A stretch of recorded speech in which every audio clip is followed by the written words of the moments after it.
Hala guys, ito yung presyohan ng balot dito sa Saudi guys. Oh. Ayan o. 25 SR, 4 na piraso.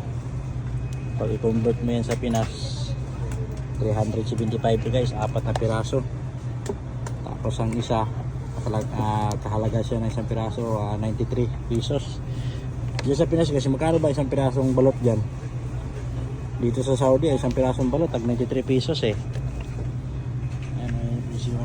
Saudi 25 SR, 4 na piraso. Diyan sa Pinas guys, magkano ano dyan guys? Balot. Magkano isang balot? Ayan yung mga kakanin dito sa ano, sa Saudi. Marami rin silang kakakanin no. Ayan, kuchinta, quick. Marami yan dito. Kuchinta, siumay, ayan, tag siumay na, tag 6 real, 7 real. Ayan, kalamay. Marami na din dito kakanin sa Saudi, kaso lang mahal. Ayan o, 7 real o. Itong mahal guys, balot. Isang piraso, 93 pesos.